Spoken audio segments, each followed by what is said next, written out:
Good Wednesday morning, YouTube. Let's start the vlog today. Today, I think the goal is to get some of these cameras cleaned up and get them listed, and we'll have to see if I'm going to get any chargers ordered or not. Another big thing that's coming in the next couple days is I need to become more efficient. Ha!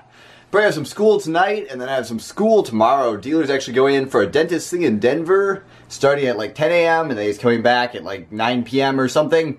And I'm not going with him. And the plan is, while he's gone, is I'm going to get a bunch of school caught up. I need to reset my efficiency. I've been very inefficient lately. Haven't been getting enough listed, haven't been getting enough school done. Too much, just random stuff.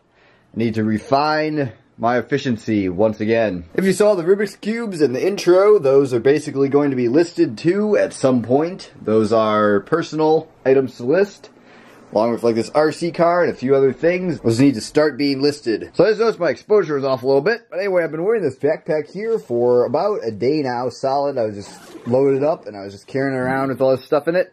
It's working pretty well. I haven't found any major issues with it. I tore a little string puller here. Pulled it a little bit too hard probably.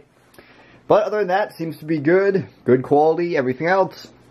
So I guess I'll update you with whatever I'm doing next. One thing I'm sure I've discussed, but I haven't actually showed specifically, is kind of my workflow of how stuff comes in the office, how it's tested, pictured, and then listed. Seems pretty straightforward, but here's just a quick run through on that. Stuff comes into the office on this table here. This is where it's sorted, and then goes over there for cleaning. That is the cleaning / testing table. And once it's all tested and everything, it usually just kind of ends up, it's supposed to end up in that area in theory. It usually ends up right here. And then it goes from there to picturing, which I have my light switch down here, my softbox up there, and just a bunch of different white paper, a few different stands, a few different things. It goes through there.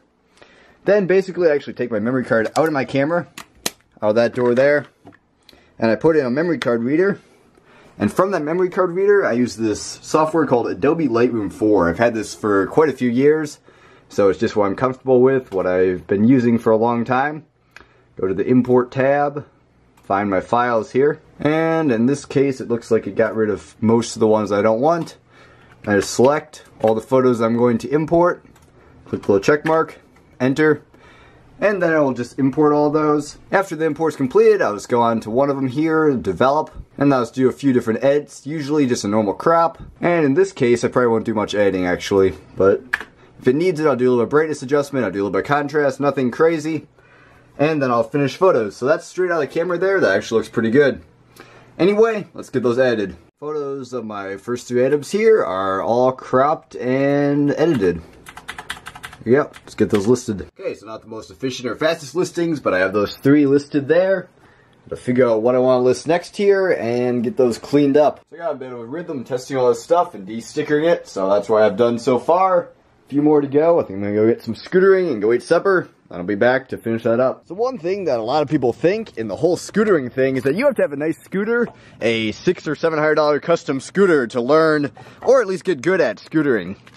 This is a $50 Razor Ultra Pro. Ignore the wheels, those are just random replacements. Don't have a lot of effect on performance. This thing is aluminum, pretty lightweight, like I said, about 50 bucks. And I think I'm going to try to do my scooter tricks on this thing today. My custom complete obviously cost me about $250, and it could probably run anybody else who tried to make it about $500 or $600. And I almost bought a scooter the other day. So I wanted to show myself and show you that it really doesn't matter significantly what scooter you ride. This thing is pretty small for me, so let's try it out. Let's start with the double whip, and then I'll get a few more tricks. Put on a little mini edit like 2 days ago, and it worked pretty well.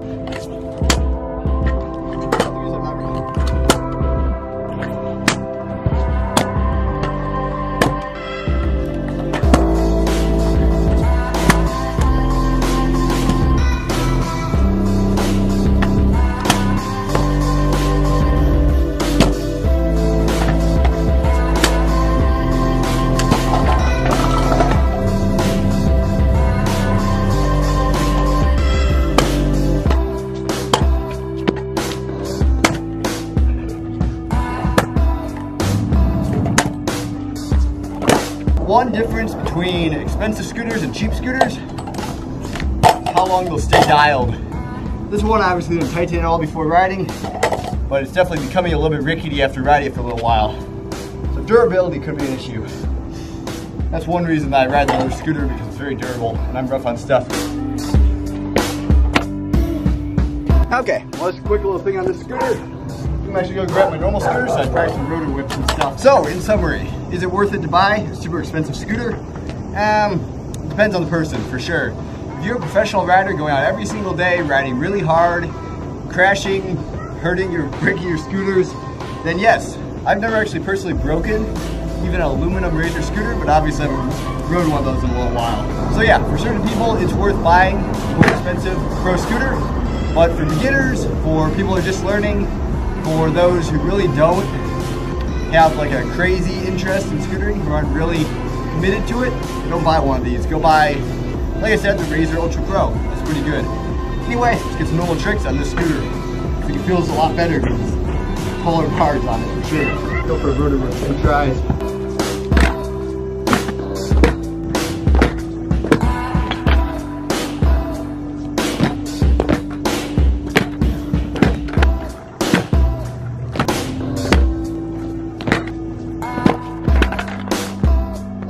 Going in there. It's not quite landing right. There's a land. It's a very good one.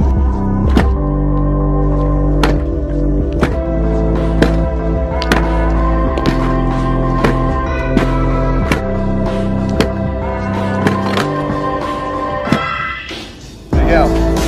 See if I land a little bit cleaner. That one's still under rotating bar a little bit.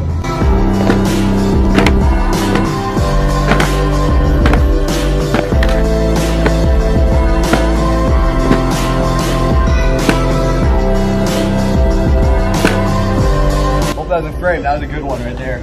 Okay, back to work. Back in the office for a little while here, and quite a bit done in the cleaning / testing department. Have all these cleaned and tested. Let's pick out a few and start getting those listed. I need to make some number tonight. I'll bring those Nikon binoculars ready to go too. Okay, the night is coming to a close. Final pictures pictured here. Let's get the final couple items listed.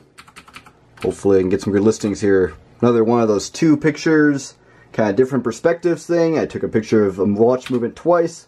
That one there is an overhead view, and that one's more of an angled with a kind of the light on there. Not sure, probably use that. This one right here. Anyway, a watch and a few cameras. Let's get them listed. Okay, so there's the final listing there, the final watch listing, and there's the final number, $840, 7 items. Let's go put that up on the board, and that'll end the vlog for tonight.